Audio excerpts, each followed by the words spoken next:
வணக்கம் நண்பர்களே. நம்மில் பலர் முள்ளங்கி சாம்பார், கூட்டு, சாலட், பரோட்டா, ஊறுகாய் என பல வகைகளில் நம்ம சாப்பிட்றோம். முள்ளங்கிங்கிறது நார்ச்சத்து, விட்டமின் சி, பொட்டாசியம் மற்ற பல தாதுக்கள் நிறைந்த ஒரு சிறந்த காய்கறியாக இருக்குது. ஆனால் முள்ளங்கியை சாப்பிடும்போது சில உணவுகளை சேர்த்து சாப்பிடக்கூடாது அப்படின்னு நம்மளுடைய முன்னோர்கள் சொல்லியிருக்காங்க. அது ஏன் அப்படி சொன்னாங்க? அப்படி சாப்பிட்டா என்ன ஆகும்? முள்ளங்கி கூட சேர்க்கக்கூடாத உணவுகள் என்ன? அப்படி சேர்த்து சாப்பிட்டால் என்ன பிரச்சனையாகும்? யாருக்கு கடுமையான பாதிப்புகள் ஏற்படும்? எல்லாத்தையும் நம்ம இந்த வீடியோல பார்க்க போறோம். ஸோ இந்த வீடியோவை ஸ்கிப் பண்ணாம கடைசி வரைக்கும் பாருங்க. உங்கள் ஆரோக்கியம் உங்கள் கையில்தான். முள்ளங்கியில் இருக்கக்கூடிய ஊட்டச்சத்துக்களை முதல்ல பார்த்துடலாம். முள்ளங்கிங்கிறது ஒரு சத்தான காய்கறி. அதில் விட்டமின் சி, நார்ச்சத்து, போலேட், பொட்டாசியம், ஆன்டி ஆக்சிடென்ட் இது எல்லாமே இருக்குது. இது இருக்கிறதுனால செரிமானம் மேம்படும், மலச்சிக்கலை குறைக்கும், நோய் எதிர்ப்பு சக்தியை அதிகப்படுத்தும், உடல் எடையை கட்டுப்படுத்துறதுக்கும் பயன்படுது. அதனால தான் முள்ளங்கியை பாரம்பரிய உணவுகளில் முக்கிய உணவாக கருதப்படுது.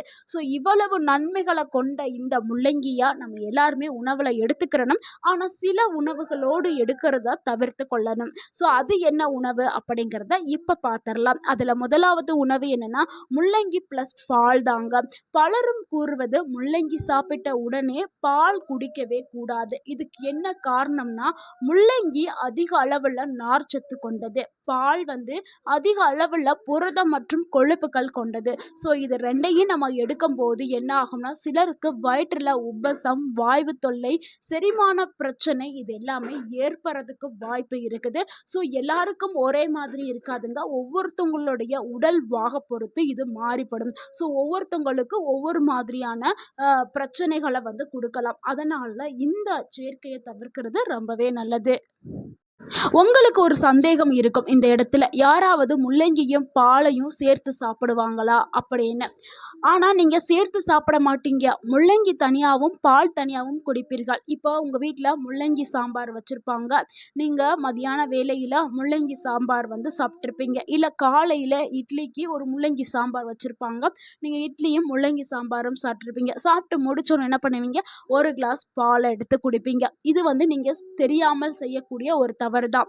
ஸோ இப்படி நீங்கள் செய்கிறது தான் நான் சொல்கிறேன். ஸோ நீங்கள் தனித்தனியாக எடுத்துக்கிட்டாலும் ஆனால் ஒரே நேரத்தில் எடுத்துக்கிறீங்கள, இடைவெளி விட்டு தான் எடுக்கணும். ஸோ இப்படி எடுக்கிறதும் பிரச்சனைகளை ஏற்படுத்தும். அதனால தான் சொல்கிறோம். ஸோ முள்ளங்கி சாப்பிட்ட பிறகும் பால் குடிக்கிறத தவிர்க்கணும். அதாவது சரியான முறையில் எடுத்துக்கலாம் அப்படின்னா நீங்கள் முள்ளங்கி சாப்பிட்டு 1 மணி நேரம் இல்லைனா 2 மணி நேரம் இடைவெளி விட்டுட்டு நீங்கள் பால் குடிக்கலாம். ஸோ அந்த மாதிரி எடுத்துக்கலாம். உடனடியாக எடுத்துக்கொள்றத தவிர்க்கணும். அடுத்து நம்ம இரண்டாவதா பார்க்கக்கூடிய ஒரு தவறான சேர்க்கை என்னன்னா முள்ளங்கி பிளஸ் பாகற்காய் தாங்க. பாகற்காயையும் முள்ளங்கியும் ரெண்டையுமே சேர்த்து எடுக்கவே கூடாது. இது ரெண்டுமே சூப்பரான சத்துக்களை கொண்ட அருமையான காய், முள்ளங்கி, பாகற்காய். ஆனால் இது ரெண்டையும் நம்ம தனித்தனியாக எடுக்கிறது நம்ம உடலுக்கு பலவிதமான நன்மைகளை கொடுக்கும். இது ரெண்டுமே அதிக அளவில் நார்ச்சத்து கொண்டது, கசப்பு மற்றும் காரத்தன்மை கொண்டது. ஒரே நேரத்தில் நம்ம சாப்பிடும்போது சிலருக்கு வயிற்றில் செரிமான பிரச்சனை, வாய்வு தொல்லை, வயிற்றுப்போக்கு ஏற்படுறதுக்கும் வாய்ப்பு இருக்குது. அதனால் இந்த சேர்க்கையை தவிர்க்கிறது ரொம்ப ரொம்ப நல்லது. முக்கியமாக வயதானவர்கள், குழந்தைகளுக்கு இந்த சேர்க்கையை கொடுக்கறத தவிர்க்கிறது ரொம்பவே நல்லது. ஏன்னா அவங்களுக்கு தான் சில பல பிரச்சனைகள் கடுமையாக ஏற்படுறதுக்கு வாய்ப்பு இருக்குது. ஸோ அதனால் இந்த சேர்க்கையை தவிர்க்கிறது ரொம்ப நல்லது. அடுத்து நம்ம மூன்றாவதா பார்க்கக்கூடிய ஒரு தவறான சேர்க்கை என்னன்னா முள்ளங்கி பிளஸ் வெள்ளரிக்காய் தாங்க. இது ரொம்பவுமே பிரபலமான நம்பிக்கை. பலரும் முள்ளங்கி பிளஸ் வெள்ளரிக்காயை சேர்த்து சாப்பிடவே கூடாது அப்படின்னு சொல்லுவாங்க. ஆனால் உண்மையிலே இது ரெண்டையுமே சாலடுகளை நிறைய பேர் சேர்த்து சாப்பிட்றாங்க. ஏன்னா ரெண்டுலேயுமே நீர்ச்சத்து அதிகமாக இருக்குது. ஆனால் அப்படி நம்ம சேர்த்தே சாப்பிடவே கூடாது. ஏன்னா ரெண்டுலேயும் அதிக அளவில் நீர்ச்சத்து இருக்கிறதுனால சிலருக்கு செரிமானம் வேகம் மாறுபடும். ஸோ இது ரொம்ப ஸ்பீடாக செரிக்கிறதுல அங்கே ஏற்பட மாற்றம்.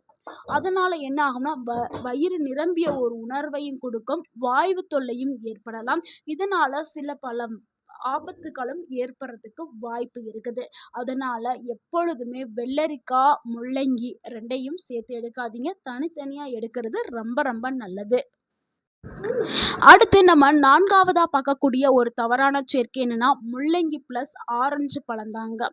ஆரஞ்சு பழத்துல என்ன இருக்குதுன்னா, விட்டமின் சி அதிகமாவே இருக்குது. முள்ளங்கியிலயும் விட்டமின் சி அதிகமாவே இருக்குது.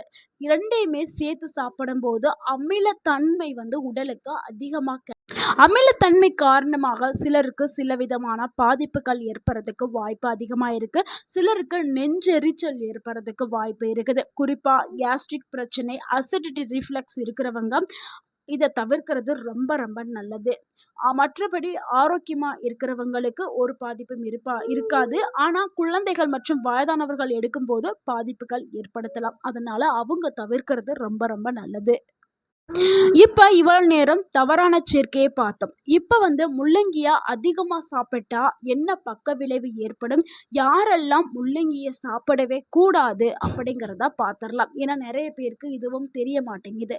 அதனால தான் முள்ளங்கியே அளவாக தான் நம்ம சாப்பிடணும். அதிகமாக எடுத்துக்கிட்டா வயிறு உப்பசம், வாயு தொல்லை ஏற்படும். ஏன்னா முள்ளங்கில அதிக அளவில் நார்ச்சத்து மற்றும் சல்ஃபர் சேர்மங்கள் இருக்கிறதுனால அதிகமாக சாப்பிட்டா சிலருக்கு வயிறு உப்பசம், வாயு தொல்லை, ஏப்பம் இந்த மாதிரியான பிரச்சனை ஏற்படும். செரிமான பிரச்சனைகளும் ஏற்படும். ஒரே நேரத்தில் அதிக அளவில் பச்சை முள்ளங்கி சிலரெல்லாம் வந்து என்ன பண்ணுவாங்கன்னா, பச்சையா ஜூஸ் அடிச்சு குடிப்பாங்க.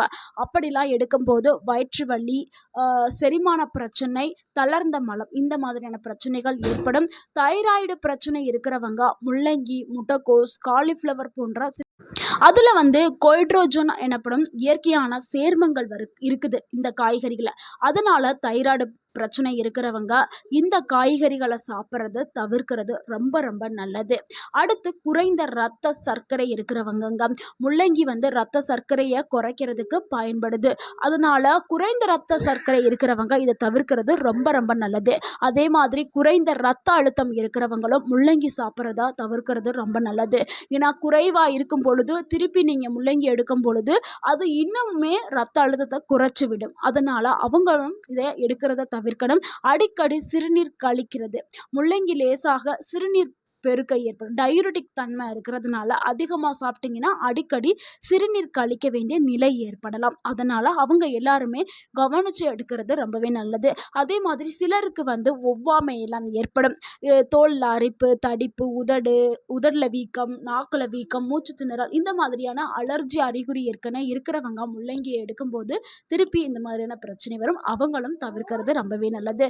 யாரெல்லாம் முள்ளங்கியை எடுக்கவே கூடாது அப்படின்னு நான் ஷார்ட்டாக சொல்லிடுறேன். தைராய்டு நோய் இருக்கிறவங்க, தைராய்டு பிரச்சனை இருக்கிறவங்க எடுக்க வேண்டாம்.